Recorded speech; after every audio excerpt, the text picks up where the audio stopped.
C category pharmacist course MCQ ধারাবাহিকভাবে প্রতিটি অধ্যায়ের এমসিকিউ প্রশ্নের আলোচনা পেতে আমাদের সঙ্গে থাকুন।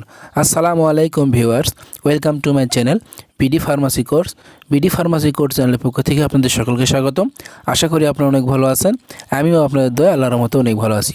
তো সি ক্যাটাগরি ফার্মাসি কোর্স 63তম ব্যাচের গুরুত্বপূর্ণ এমসিকিউ অধ্যায়ভিত্তিক ধারাবাহিক প্রশ্ন পেতে আমাদের চ্যানেলের সঙ্গে থাকুন। আজকে আপনাদের সঙ্গে যেই মডিউল নিয়ে আলোচনা করব, মডিউল নাম্বার 3 সেশন নাম্বার 1 মানবদেহ পার্ট 2। তো চলুন এবার আমরা প্রশ্নপত্র শুরু করা যাক এবং প্রশ্ন শুরু করা যাক এমসিকিউ। আপনাদের কাছে রিকোয়েস্ট, ভিডিওটি মনোযোগ সহকারে পুরো ভিডিওটি দেখবেন, তাহলে আপনারা গুরুত্বপূর্ণ এমসিকিউগুলো বুঝতে পারবেন। তো চলুন 1 নম্বর প্রশ্ন শুরু করা যাক। চিকিৎসা বিজ্ঞানের যে অংশে মানবদেহের বিভিন্ন অঙ্গ প্রত্যঙ্গ এবং তাদের কার্যক্রম নিয়ে আলোচনা করা হয় তাকে কি বলে?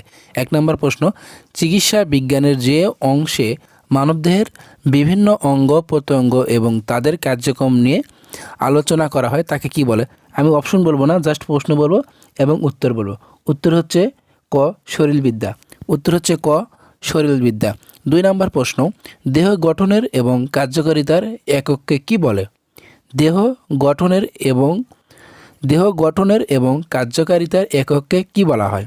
উত্তর হচ্ছে খ, কোষ। উত্তর হচ্ছে খ, কোষ।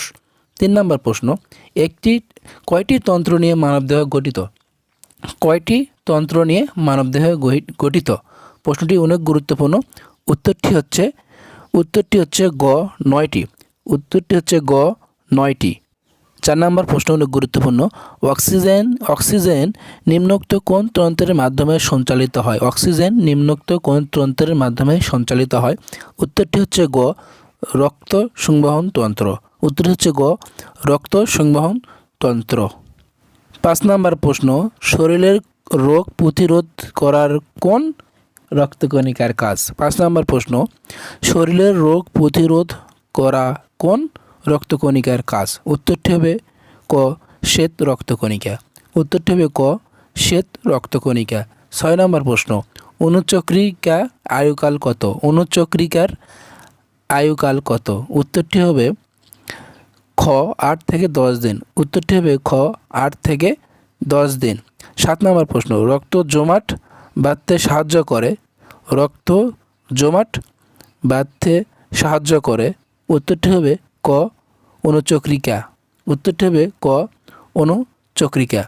8 নম্বর প্রশ্ন, নিচের কোনটি স্ত্রী প্রজনন তন্ত্রের অংশ নয়? 8 নম্বর প্রশ্ন অনেক গুরুত্বপূর্ণ। নিচের কোনটি স্ত্রী প্রজনন তন্ত্রের অংশ নয়? উত্তরটি হবে খ, সেমিনাল ভেসিকল। উত্তরটি হবে খ, সেমিনাল ভেসিকল। তো সি ক্যাটাগরি ফার্মাসি কোর্স 63তম ব্যাচের ধারাবাহিকভাবে অধ্যায়ভিত্তিক আলোচনা পেতে আমার চ্যানেলটিকে সাবস্ক্রাইব করুন এবং পাশে থাকা বেল আইকনটি প্রেস করে রাখুন, যাতে করে বাংলাদেশ ফার্মেসি কাউন্সিল যে কোনো বিজ্ঞপ্তি প্রকাশ হওয়ার সঙ্গে সঙ্গে যেন আপনারা সকল তথ্য জানতে পারেন।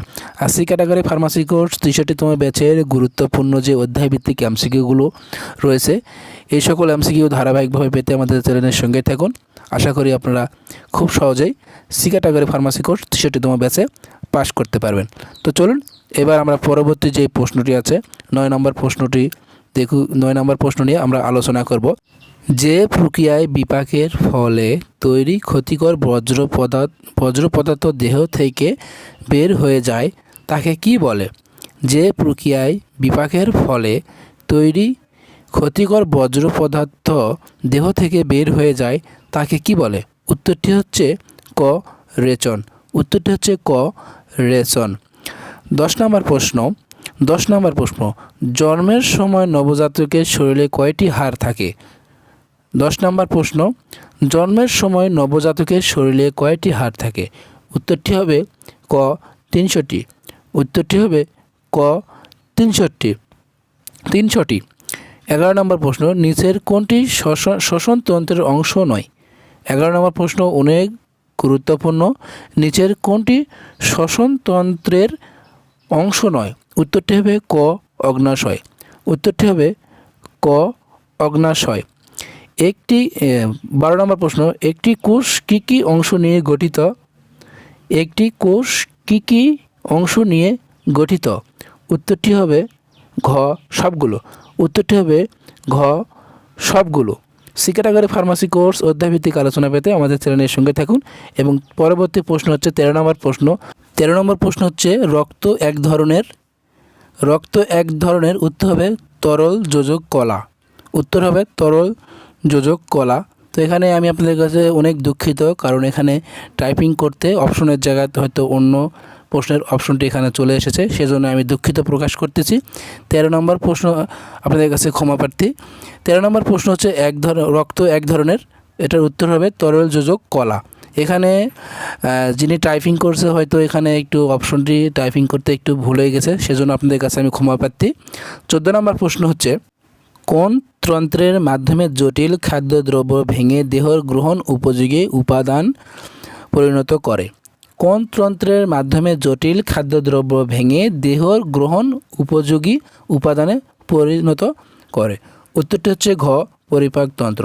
উত্তরটি হচ্ছে ঘ পরিপাকতন্ত্র। 15 নম্বর প্রশ্ন নিচের কোনটি প্রজনন তন্ত্রের কাজ?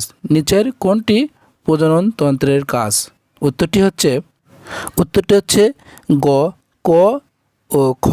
বংশগতি রক্ষা করে, খ প্রজনন কোষ তৈরি করা। অর্থাৎ উত্তরটি হচ্ছে গ ক এবং খ। 16 নম্বর প্রশ্ন রেচনতন্ত্রের কাজ কী? 16 নম্বর প্রশ্ন রেচনতন্ত্রের কাজ কী? উত্তরটি হবে ঘ সবগুলো। উত্তরটি হবে ঘ সবগুলো। সি ক্যাটাগরি ফার্মাসি কোর্স 63তম ব্যাচের অধ্যায়ভিত্তিক ধারাবাহিকভাবে আলোচনা পেতে আমাদের ইউটিউব চ্যানেলের সঙ্গে থাকুন এবং পাশে থাকা বেল আইকনটি প্রেস করে রাখুন, যাতে করে বাংলাদেশ ফার্মেসি কাউন্সিল যে কোনো বিজ্ঞপ্তি প্রকাশ হওয়ার সঙ্গে সঙ্গে যেন আপনারা সকল তথ্য জানতে পারেন। তো সি ক্যাটাগরি ফার্মাসি কোর্স 63তম ব্যাচের ছাত্রছাত্রীদের জন্য একটি হোয়াটসঅ্যাপ গ্রুপ খোলা আছে, চাইলে আপনারা জয়েন হতে পারেন। ডিসক্রিপশন বক্সে তার লিঙ্ক দিয়ে দেবো, চাইলে আপনারা সেখান থেকে জয়েন হতে পারেন। এবং সি ক্যাটাগরি ফার্মাসি কোর্স 63তম ব্যাচের পরীক্ষা কবে নাগাদ শুরু হবে এই বিষয়ে বাংলাদেশ ফার্মেসি কাউন্সিল যে কোনো তথ্য প্রকাশ হওয়ার সঙ্গে সঙ্গে যেন আপনারা সকল তথ্য জানতে পারেন। আর ভিডিওটি যদি আপনাদের ভালো লাগে অবশ্যই আমার চ্যানেলকে সাবস্ক্রাইব করবেন এবং পাশে থাকা বেল আইকনটি প্রেস করে রাখবেন, যাতে করে বাংলাদেশ ফার্মেসি কাউন্সিল যে কোনো বিজ্ঞপ্তি প্রকাশ হওয়ার সঙ্গে সঙ্গে যেন সকল তথ্য জানতে পারেন এবং সি ক্যাটাগরি ফার্মাসি কোর্সের অধ্যায়ভিত্তিক আলোচনা পেতে পারেন সবার আগে। তো চলুন 17 নম্বর প্রশ্ন হচ্ছে 17 নম্বর প্রশ্ন কিন্তু অনেক গুরুত্বপূর্ণ। স্নায়ুতন্ত্রের প্রধান অংশগুলো কি কি?